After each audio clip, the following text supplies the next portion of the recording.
sebenarnya sama-sama bisa ngincar ke area backline juga nanti dengan adanya Melisa yang tadi Kak Coji juga udah sempat notice ya, lapu-lapu tuh bisa banget ngejar nantinya. Dan gak cuma Melisa sekarang, karena ada Eve juga yang akan stay di tempatnya. Meskipun gak di cancel untuk ultimate-nya, tapi tetap menerima damage-nya tuh sama dari seorang lapu-lapu dibanding selanjutnya Cloud yang memang punya potensi besar sih untuk diamankan oleh seorang Chell. Ini kalau dari Indonesia target lock-nya ke arah Akai dan juga Melisa harusnya jungler mereka Martis.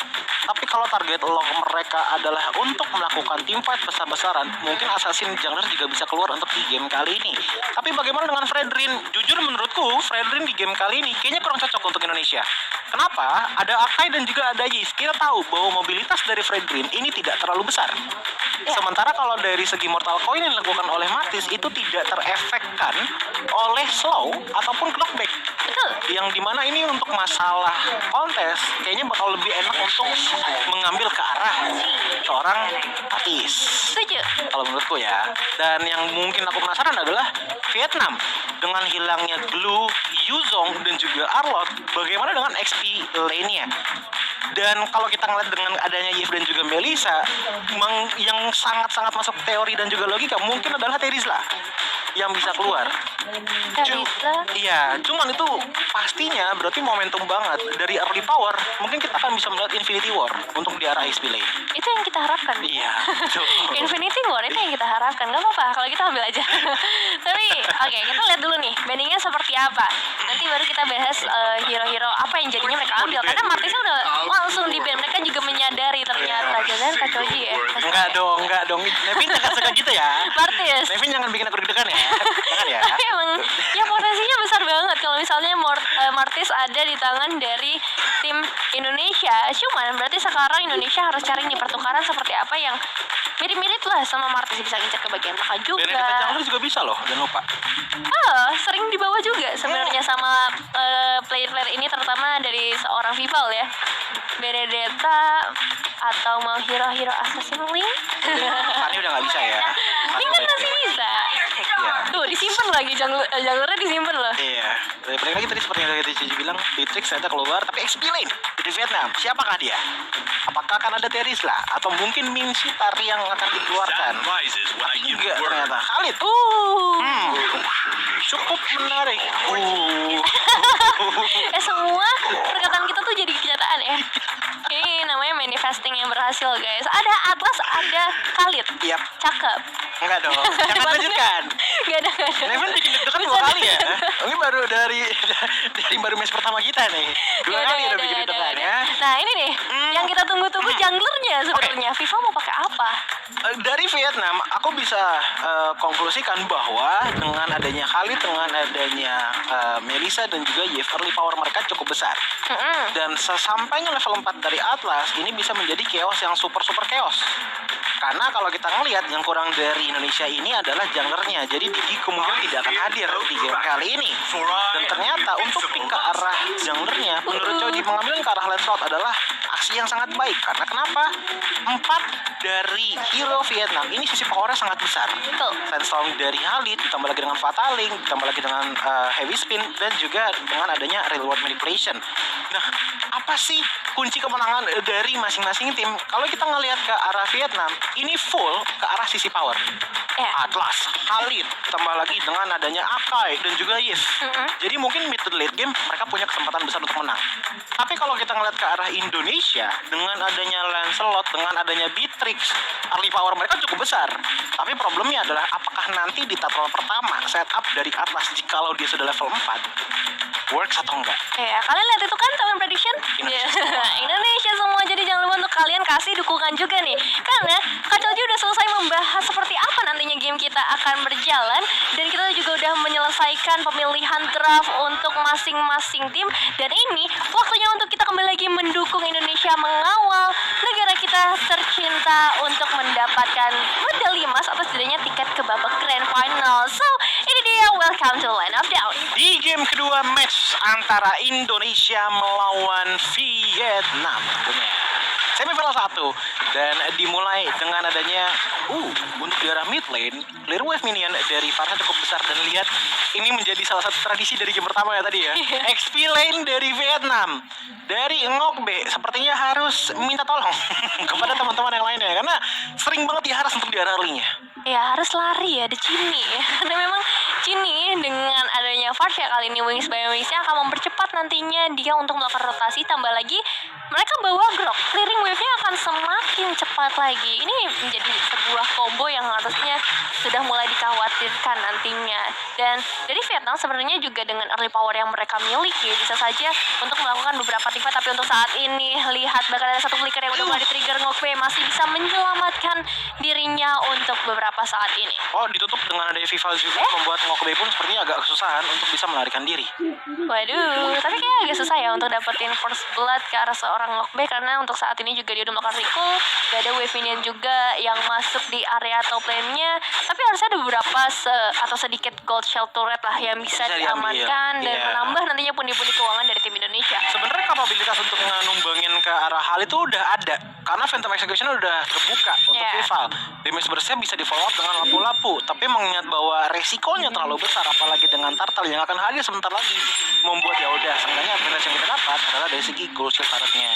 Betul, apalagi Turtle-nya di area atas juga, dan ini yang membuat Vival juga harus dalam keadaan yang sangat prima, jangan sampai HP-nya terbatas dan membuat dia harus terbunuh. Dan untuk saat ini udah mau terjadi perebutan juga, Pedro Asher langsung dibuka dan ada first blood yang berhasil diamankan ke arah seorang Yuma, dan di selain Daisy memang sempat buka untuk ke arah real world manipulation-nya, tapi ini nggak menghalangi pergerakan dari seorang Vival untuk mendapatkan ke arah Turtle.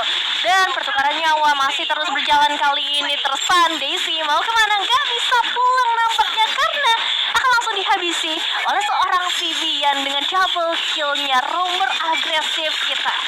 4 player tumbang dari Vietnam.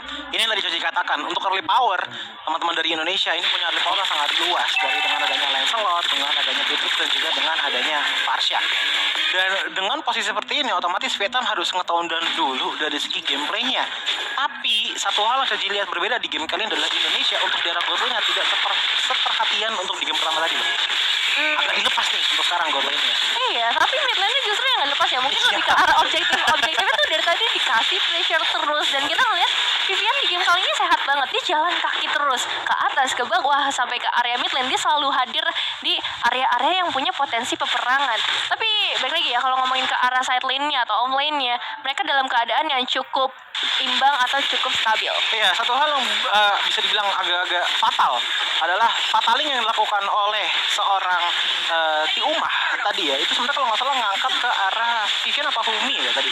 Tapi langsung dibalesin dengan ada wild charge. 3 player terkena stun. Otomatis Peter Esrak itu bener-bener on point banget udah. Gak usah perlu banyak lagi nge-aim. Dan pada akhirnya menghasilkan damage yang lumayan besar juga. Iya, apakah akan terjadi kejadian yang sama kali ini dengan adanya Feather Ice dan juga Vivian yang udah melakukan gerakan agresif? Tapi ternyata masih ditahan terlebih dahulu. Hanya Miku yang cukup dihambat di bagian bawahnya.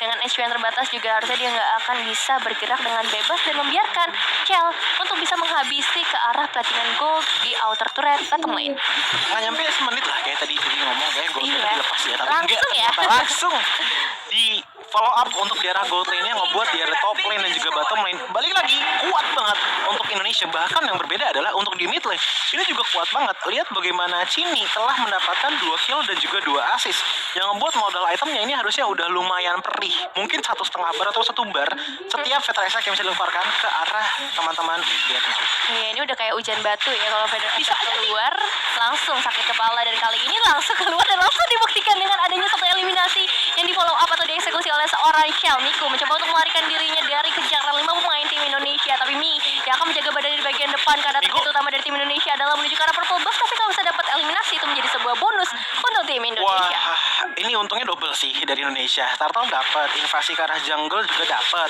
gitu kan. Tapi untuk di arah jungle baunya emang nggak dapat. Tapi seenggaknya lihat pertukaran untuk di arah XP dan juga gold juga sudah mulai dilakukan. Shell udah dapetin Blade of Despair di menit ke-5. Itu aja nggak kebayang ini nih biru dan juga Green bakal seperti apa. Mungkin akan menjadi ini dia Gecko ditumbangkan dengan 3 skill source yang bisa dibilang cukup mahal. Ada Fataling tadi hanya dikenakan kepada 1 orang aja. Tapi lihat bagaimana top lane-nya itu dipush habis-habisan oleh teman-teman dari Indonesia. 3 player biar top lane loh. Iya, nuker satu XP laner dengan ya pergerakan atau pressure di area top lane, seharusnya ini bakal menjadi worth it kalau inner turretnya tumbang. Dan langsung ditabrak begitu saja Vivian. Kali ini tambah lagi follow-up begitu baik dari sama Shell, tapi sayang sekali kali ini Tiuma belum bisa tertangkap. Gak masalah ketika Shell-nya juga bisa ngedapetin ke arah inner turret. Dan Vietnam untuk saat ini mereka harus benar-benar cari lagi kalau bisa menciptakan momen-momen ketika mereka nge-trap Pumieko, kalau mereka masih mau menyamakan kedudukan mereka. Itu tadi Nevin lihat gak sih gimana Vivian engage? Iya, kaget sih. Flicker sama Wild Charge tuh kayak dikeluarkan secara berbarengan loh. Jadi pas animasi Flicker udah selesai, tiba-tiba itu baru udah ngedorong aja gitu loh ke arah tembok, dapetin karena 2 player, otomatis top lane sudah dia dapatkan di bawah menit ke-7. Yang dimana di bawah menit ke-7 itu sebenarnya masih ada damage reduction, makanya nggak terlalu sakit untuk para menerima damage, tapi bisa dihancurin oleh tim Indonesia. Ya. Pergerakan dari seorang Tiuma juga langsung dihentikan begitu saja ya ketika mencoba untuk ngebuka Fatal Links-nya, dan kali ini diusir dengan adanya satu Feather Isaac juga memang belum mendapatkan eliminasi, tapi auto threat di area mid lane. Ini menjadi sebuah harta yang cukup mahal buat tim Indonesia, semakin memperluas area bermain untuk seorang Vivian nantinya. Iya tentunya. Tapi nggak cuma itu aja sebenarnya yang masih belum terlalu bersinar itu Vival justru di game kali ini. Karena yang dilakukan ya dari menit awal sampai menit kali ini dia tuh cuma kayak nyumbang beberapa damage, tapi sisanya objektif terus. Masih belum ada spot untuk dia bersinar. Justru yang bersinar dari tadi adalah Chini sama Vivian loh. Iya. Dari Vival berkontribusi dari segi objektif dan langsung dibuktikan omongan kacau jadi dengan satu eliminasi di bagian depan. Iya. Hati-hati kalau ngomongin tim Indonesia tuh hati-hati Kak Coci. Apalagi yang mau dibahas, siapa tuh langsung dijawab kali ini. Karena sekarang ya Indonesia ini udah punya map yang luas banget. Mereka dengan satu Teritorialnya juga bagus. Iya, mereka bisa dapetin satu inner turret. Cuma tetap harus hati-hati sama Tiuma sih. Dengan ada satu perfect match dan juga Fatalin yang mungkin nanti bisa terbuka, ini bisa banget ngebalikin keadaan dari tim Indonesia. Ternyata kena. masih bisa diamankan oleh Vival. Masih diamankan dengan retribution ya. Dari Vival otomatis untuk 15 detik depan seenggaknya tidak ada fatalin lagi, tapi lagi. Instant kill berhasil dilakukan oleh tim Indonesia. Vivian galak banget, serius. Ini Galak banget. Ini kombonya sangat-sangat mengerikan sih, Chini dan juga Vivian. Kayak mereka tuh udah punya telepati kayak oke bentar lagi Wild Charge Spider Isaac keluarkan, dan itu selalu works. Dan nggak pernah sepertinya dipelajari oleh Vietnam gitu loh. Kalau misalkan ada grup mendingan jauh-jauh deh, karena di belakang sana secara diam-diam pasti ada Farsha.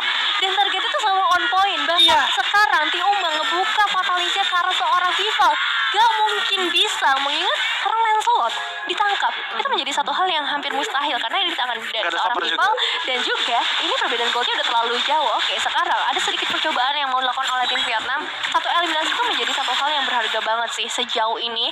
Setidaknya jangan sampai nih seluruh buff dari tim Vietnam diambil sama tim Indonesia kalau mereka masih mau menyamakan kedudukan. Mungkin satu hal yang Caci akan katakan dari sekarang, mungkin perhatikan adalah damage-nya Chell. Tadi tuh bener-bener ya dari damage yang diberikan ke arah Tiuma, itu Tiuma tuh udah kayak puding.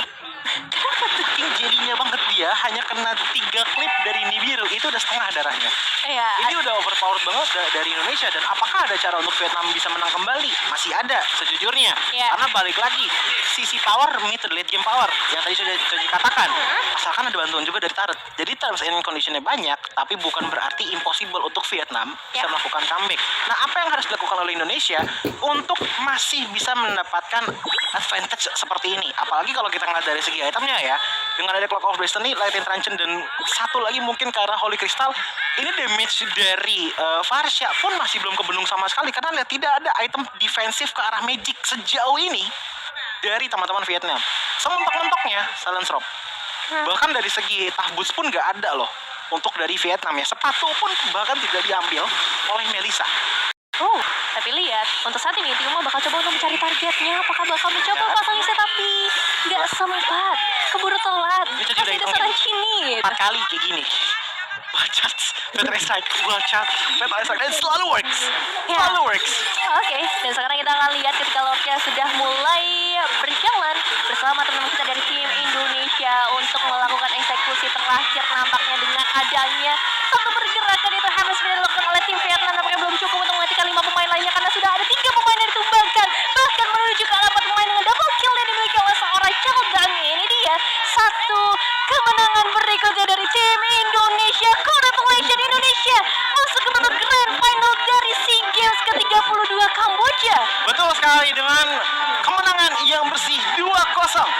Indonesia mematahkan 2 rekor untuk di 2 game kali ini.